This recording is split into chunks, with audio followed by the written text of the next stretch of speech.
Oke, halo guys, Sushi People. Nah, kembali lagi kita ke podcast kita hari ini dan ya kita udah ganti host lagi nih kira-kira nih. Kan kemarin cewek cowok, sekarang cowok-cowok lagi dong. Masa cewek-cewek terus? Nah, oke, perkenalan aja lah. Nama saya Denny Kasulito. Saya Alvin Tenggara Putra. Oke, nah langsung aja ke narasumbernya yang di depan kita nih, narasumber yang sangat cantik. Dia salah satu juga sepuhnya si MC. Wah. Wow, belum masih belum. Salah satu sepuhnya si MC, terus juga jadi CE. Jadi udah cocok banget lah dengan tema kita hari ini nih. Navigating Difficult Conversation sesuai dengan narasumber kita, langsung aja.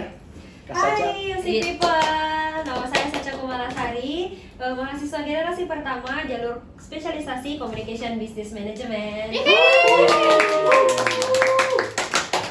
Kayaknya hari ini lebih rame ya dari podcast-podcast kemarin ya. Harus dong, harus lebih semangat. Ih betul, udah ada sound effect-nya dari belakang nih kira-kira kayaknya hari ini. Ya udah, gimana kabarnya? Baik dong, baik banget. Baru kan selesai magang, terus dapat panggilan buat podcast. Terima kasih ya sudah undang saya. Aman dong. Terima kasih guys. Alfian tanya lagi dong, masa dia udah jauh-jauh nih. Dengar-dengar Kak Saka ini pernah magang ya? Boleh tahu dong di mana? Ya jadi nama aku itu Sacha, just hanya mengoreksi sedikit. Oh iya, udah. Sorry. Ya, jadi saya barusan magang karena program pemerintah kan MBKM semester 5 saya magang di Hotel Aston. Di situ saya magang sebagai markom dan saya bergabung di secara general sales marketing. Oh, pas banget tuh markom. Kan kalau biasanya kalau kita marketingkan sesuatu kan, komunikasikan sesuatu tentang produknya, kan di Aston kan berarti Iya. tentang hotelnya. Hotel, betul, hotel. Nah, pasti ada kan kesulitan kayak ke kliennya yang lebih tua atau dia pakai bahasa Jawa maybe atau bahasa Inggris. Ada enggak? Oke, sebenarnya kalau berhubungan langsung dengan klien itu pernah sekali, tapi sebagai anak magang kan kita mengikuti saja ya kakak dari kantor kita. Jadi itu saya cuman diam dan mengikuti kegiatan. Tapi kalau berkomunikasi langsung dengan klien itu cuma pernah lewat telepon. Ya, jadi kan ada telepon kantor. Nah, mereka itu biasanya mau tanya harga, itu biasa lewat telepon di ruangan sales. Nah, itu biasanya saya angkat. Dan kadang-kadang kalau kakak-kakak sales yang lain lagi keluar, nah itu kan saya yang harus angkat. Jadi biasanya di situ kendalanya sih kadang suara bapak-bapaknya agak berat. Jadi saya nggak bisa dengar apa yang mereka bilang. Jadi maaf pak, mohon maaf bisa diulang kembali. Kayak begitu, tapi overall oke lah. Tanya nomor telepon, terus nanti saya tinggal komunikasikan lagi ke kakak salesnya, bilang kak ini ada yang mau tanya-tanya. Seputar itu sih kalau magang. Nah terus kan tadi yang bapak-bapak itu kan gimana? Udah tadi. Ya tanya terus, mohon maaf pak bisa diulang. Emang Mohon maaf, enggak, Pak." maksudnya emang kenapa dari mana? Kok bisa? Kayaknya sih dari Jawa ya. Terus kan kalau bahasa corporate kan tidak menggunakan bahasa sehari-hari. Iya. Jadi kayak bahasa sekarang gini yang kita pakai kan bukan bahasa Makassar. Iya. Jadi agak sulit terkadang untuk didengar, tapi oke lah. Aman. Apalagi nih? Kak Udah Sacha. jauh-jauh nih. Oke. Kak Sacha pernah nggak sih kayak ada hal yang paling dibenci selama magang gitu?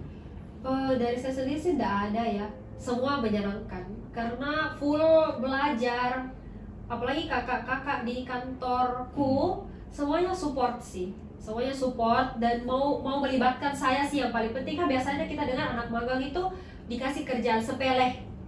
Tapi di kantor itu saya diajak kayak, ayo sini lihat, sini coba dengarkan caranya kita buat. Jadi itu diajar detail, nanti dikasih tahu, coba kamu buat sendiri, gitu. Jadi nggak ada sih, semuanya menyenangkan.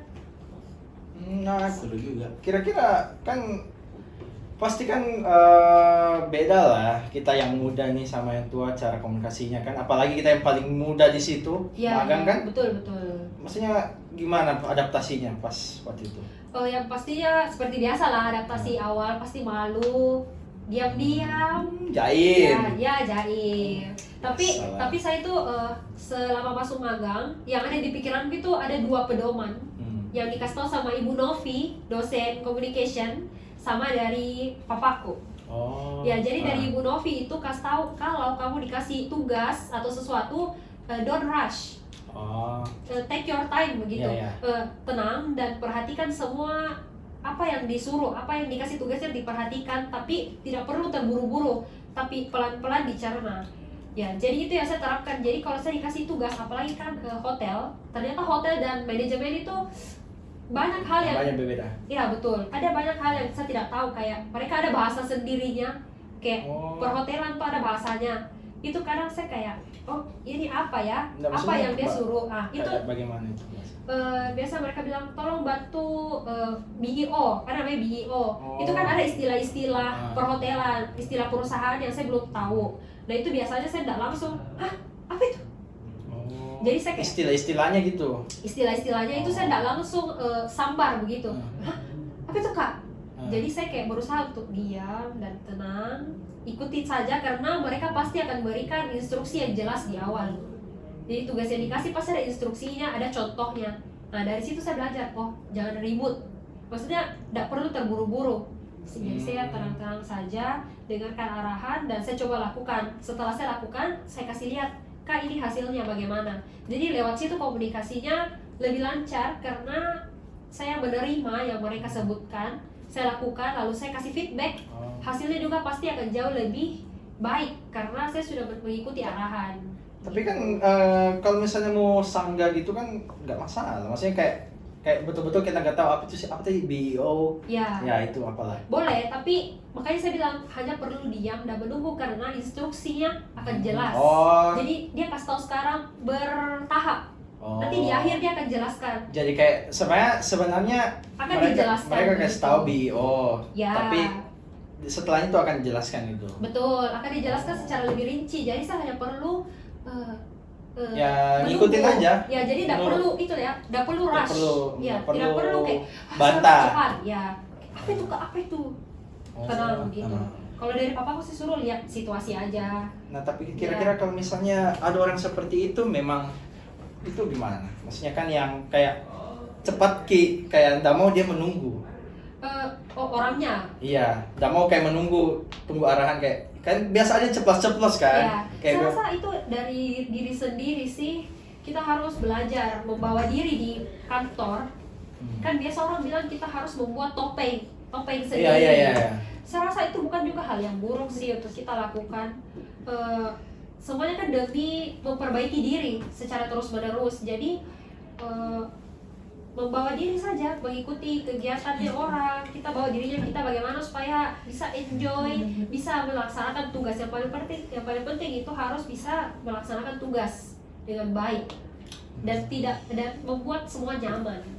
Nah, berarti Kak Sacha ini agak beda lah pasti di magang sama di aslinya. Beda. Tapi tidak terlalu banyak perbedaannya. Beda sedikit saja, cuman kalau di magang itu lebih membawa diri, jadi lebih berusaha untuk jadi lebih dewasa lah begitu. Kalau di kampus kan teman-teman. Iya. Sama itu juga kan mereka lebih tua. Betul, mereka lebih tua, kita Jadi, harus menempatkan iya. posisi diri lah begitu. Takutnya kan apalagi kan kita kan anak magang. Jangan Betul. sampai kalau kita salah langkah, Betul, harus mereka sopan. langsung Betul. wah, udah. Betul. Itu sih sebenarnya concernnya juga, karena saya sendiri orangnya sebenarnya kalau dikasih tugas itu suka cepat. Tapi kadang-kadang karena terlalu cepat akhirnya kurang teliti. Oh. Begitu. Tapi yang ada di kepalaku itu tadi yang Ibu Novi kasih tahu, jangan buru-buru, pelan-pelan. Jadi itu yang terus ada di kepalaku, diulang pelan-pelan, yang penting selesai dan mengerti dulu tugasnya dengan baik. Setelah itu baru gas kerjanya. Nah, tapi kadang-kadang ada enggak kalau misalnya mereka sampaikan sesuatu kau enggak mengerti, terus bagaimana caranya supaya bisa kau Ya, mengerti? pastinya kan banyak ya kita suka dengar kalau orang kayak mau sok tahu juga. Nggak boleh begitu juga. Walaupun kita mau kelihatan pintar, tapi tetap kita tahu lah batasan. Oh, kita tidak paham, jadi mohon maaf kak, boleh saya tanya kembali. Tetap dengan nada yang sopan. Kan nggak masalah ya kalau kau tanya 2 kali lah, oke lah.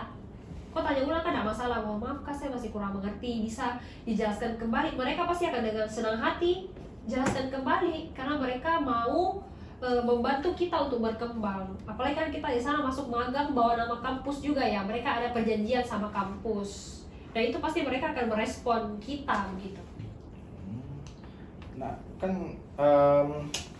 kadang-kadang kalau saya lihat ya, kalau kita bicara sama orang lebih tua lah ya, kadang yang menurut kita benar, terus menurut dia kayak kurang. Nah, kau biasanya bagaimana kayak menanggapinya begitu kayak? Saya sih terbuka. Saya biasa sampaikan kalau jelek kerjanya bilang ya. Kalau kurang tolong sampaikan ya. Dan mereka welcome aja. Ya, kebetulan tempat magang saya di Aston itu mereka sangat welcome dan sangat membangun. Mereka sangat open. Kalau kasih tahu ini kurangnya di sini, kurangnya di sana. Dan kan memang ada ya tipe orang juga yang tidak suka dikritik. Tapi saya rasa itu hal yang tidak boleh ada kalau kamu mau belajar. Dikritik boleh lah, dengarkan dan improve diri sendiri harus selalu. Tidak boleh menutup diri begitu bilang, ih apakah kan biasa begitu kan? Iya. Jadi kayak kadang kita itu membantah. Iya. Tapi tidak boleh yang kayak gitu, sebenarnya sangat tidak bagus. Iya sih. Soalnya juga ya paciku juga biasa begitu. Bapak saya biasa sebut juga seperti yang Kak Sacha bilang, kalau misalnya ada arahan apalagi dari atasan, itu kadang-kadang kita harus perlu dengar dulu, perlu diam, perlu cerna, jangan langsung bantah, karena dari situ biasa dinilai attitude-nya orang. Betul, Ya kan? betul. Saya tuh dikasih pesan sama teman kerja di sana, apa yang kamu dapat di nilai kertasmu itu tidak penting, tapi yang penting itu apa yang teman kerjamu sampaikan pada saat kau lagi berlangsung kerja. Kayak bagus, kau cepat. Itu yang harus kau perhatikan. Oh, kau kurang ini, kau kurang itu. Itu yang keluar dari mulut, itu katanya penilaian yang asli begitu. Yang di kertas oke lah, mereka bisa Ya tulis. bisa manipulasi lah ya. Mereka bisa tulis seperti yang mereka mau, tapi yang di tempat mulut, kerja itu yang harus diperhatikan. Ini ibaratnya kalau di mulut spontan. Uhuy. Aduh, kurang berkepentingan sampai belakang ini. Lebih tepatnya kita ngantuk nih Pak. Oh, gitu. Ya udahlah ya. Lanjut. Lanjut, Ada lanjut. pertanyaan ekstrim kah atau apa? Mau yang ekstrim. Ya udah lah. Kalau ekstrim kita beralih ke, kan biasanya ini terkait kesulitan komunikasi ini biasanya terkait di hubungan lah ya, sama antar jenis. Nah, Antar jenis. iya kan? Iya kan? Betul kan? Bener. Beda lawan jenis kan? Iya. Iya. Nah, Kak Sacha nih kira-kira ada nggak kesulitan biasanya kalau sama beda lawan jenis? Tapi ini tuh tentang CE loh. Ya, tentang ini aja di kuliah deh. Ya. Kan biasanya nih ya, kalau sama teman ya pasti lebih terbuka, lebih itu. Tapi kan kadang-kadang kalau orang yang belum terlalu dikenal kan sulit untuk komunikasikan. Dia ngerti nggak? Dia ngerti itu gimana? Menurutku sih semuanya ada waktunya. Asik. Itu tidak boleh, itu saja tidak boleh terburu-buru. Semua ada waktunya. Saya rasa setelah kita saling mengenal berapa lama, pasti akan jauh lebih terbuka satu sama lain kalau sudah lebih mengenal. Waduh, sumpah sih, saya sudah tidak bisa berkata-kata. Kenapa nggak bisa berkata-kata? Lanjut. Pertanyaan selanjutnya apa ada lagi? Kayaknya ini skripnya udah habis sih dari tadi. Sudah habis. Iya. Kalau gitu apa yang kalian mau tanya? Apakah recommended kah magang? Gini. Atau apa yang kalian mau tanya? Gini aja. Ya kita tahu lah ya di suatu organisasi lah kan. Kak Sacha juga dulu MSU, Ya. juga di CMC, terus juga di CE. Nah kadang-kadang kan antar orang nih, menurut dia benar, menurut ini salah, kan itu kayak sulit komunikasinya lah. Betul.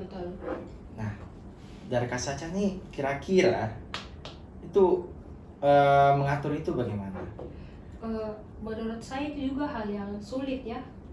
Ya, Tidak mudah, iya sih. apalagi dalam organisasi seperti yang Denny bilang. Tentunya dalam organisasi itu banyak kepala, guys. Banyak Iya, kepala iya. di dalam. Nah ini sebenarnya pentingnya Komunikasi. ya, navigating difficult conversation sebenarnya memang penting, apalagi dalam organisasi karena ada banyak kepala yang berbicara, banyak orang yang mau mendahulukan pendapatnya. Itu saya rasa perlu kepala yang dingin untuk mengatur. Makanya komunikasi memang penting, tapi harus dibawa dengan Ya. tenang. Kalau Efektif juga sih efektif, sebenarnya. betul. Kalau misalnya komunikasinya saya nggak suka ya kalau Iya. kenapa itu kan komunikasi, tapi itu tidak efektif, itu merusak, malah bisa merusak hubungan kayak begitu. Jadi perlu pembicaraan yang dewasa juga sih, Oh iya, diam sama dan mendengarkan. sama juga kayaknya kan kadang-kadang kalau kita mau berpendapat nih kita sulit nih mengeluarkan pendapatnya. Kayak Betul. apa mau saya bilang ya? Betul. Kayak mau mengeluarkan pendapatnya tapi kayak nggak tahu bilangnya bagaimana. Biasanya suka bisi-bisi di bawah. Iya misalnya. Tapi pas disuruh naik Iya. itu saya rasa karena takut sih. Banyak orang yang takut pendapatnya itu jelek, pendapatnya kurang di yang lain, dan tidak semua orang juga berani loh Iya sih. mengajukan pendapat kayak gitu. Itu butuh pengalaman, butuh pengetahuan. Menurutku butuh pengetahuan yang luas. Kalau kamu punya pengetahuan yang luas, kau bisa bicara dengan lebih leluasa begitu. Terus memang butuh jam terbang juga sih. Butuh jam terbang, betul. Karena Karena kayak- kau harus tahu situasinya, kayak dalam situasi seperti ini saya harus bicara apa. Itu butuh pengalaman juga. Pasti juga perlu banyak nonton, bicara Ya. sama orang. Perlu banyak ya kayak memang harus perlu banyak kayak berkomunikasi sama orang, berrelasi Betul. supaya dia tahu kan kira-kira kalau sama orang ini kita harusnya begini. Betul. Kan Sama setiap orang orang ini ada karakternya iya, ada ya. karakternya. Betul. Tiap Nah, orang kadang-kadang itu yang buat sulitnya komunikasi itu kadang-kadang di situ karena Iya. kita belum tahu aja kira-kira gimana sih dia punya karakter. Betul. Itu sih. Dan aduh apa lagi ya? Soalnya nih kesulitan komunikasi emang agak Perlu praktek sih Ada kalau perlu seperti praktek ini. sih, emang. Kalau teman-teman sudah nonton, bisa langsung praktek. Kayak harus lebih memberanikan diri. Memberanikan diri untuk berbicara ke temannya lah dulu, yang paling dekat, teman, saudara. Berani mengemukakan pendapat, tapi dengan yang sudah dipikirkan lah dengan matang. Saya rasa perlahan-lahan setelah sudah diatur, pelan-pelan akan alami keluar dari diri sendiri begitu. Pendapat dengan cara lebih baik, dengan sikap yang lebih dewasa juga. Saya rasa itu penting sih. sebenarnya satu sih kuncinya kalau orang kan sulit komunikasi dia kurang ini aja, kurang sering bicara. Karena beberapa saya lihat ya pengalaman lah teman-teman juga di sini, awalnya dia diam tapi setelah dapat klop sama orang akhirnya lepas. Tidak apa-apa kan, sifat alami manusia. Iya, kayak banyak lah ada salah satu teman itu dia awalnya di semester 1-2 kayak diam, kayak biasa. Lama-lama baru ribut. Tapi pas semester 3-4, loh kok beda. Ternyata dia cuma tinggal cari tempat yang dia bikin nyaman gitu. Betul, cuma perlu waktu dan orang-orang begitu yang bisa lebih Iya. membuat dia terbuka. Kayak saya kan Iya. awalnya di tempat magang itu diam, tapi karena kakak-kakak di dalam itu bisa mengajak Iya. saya, bisa terbuka, akhirnya saya bisa lebih Iya. rileks, bisa lebih terbuka ke yang lain. Kira-kira Alfian gimana? Wah, makasih. Kamu terdiam, kamu kayaknya sulit Iya. berkomunikasi nih. Iya. Perlu latihan. Iya. Gak apa-apa, Gak first apa-apa. time kan, First first time, time. first time. Kasih Kasih applause applause dulu. dong. Jadi fun fact guys, fun fact, kita ini panggil host itu bukan hanya orang yang sering aja host gitu. Betul. Kita juga panggil kayak Dari mana? salah satu teman kita ini dari IMT. Nah dia memang bukan anak komunikasi, tapi dia anak CE. Kan kita kolaborasinya CE X MC kan. Nah kita juga ajak anak corporate entrepreneurship. Nah salah satunya Alfian ini dia baru pertama kali jadi host. Jadi perlu ya perlu terus belajar. aja. Ya. Sebenarnya kuncinya itu aja, sering bicara, sering komunikasi sama orang, sering ya mungkin satu lagi nih, kadang-kadang perlu mood juga yang enak. Tapi kan kalau profesional CE kan, Iya. kalau profesional kan moodnya harus harus iya sih. dikesampingkan sedikit Kesampingkan ya. lah. Harus lebih banyak explore. Explore aja. Iya. Nah, jadi gimana nih para kru-kru di belakang? Bungkus. Bungkus. Aduh. Bungkus apa nih? Bungkus Nasi nasi Padang. Padang. Kok sama? Ada apa nasi Padang? Kayaknya kita sehati ya. Kayaknya kita udah wok. Asik. Jadi tutup aja kali ya. Oke. Karena Kak Saca nih dia sibuk, terus masih ada kegiatan lain yang dia perlu lakukan, jadi kita tutup aja. Dan oke, you see people, sampai jumpa di podcast selanjutnya dan see you. Thank you.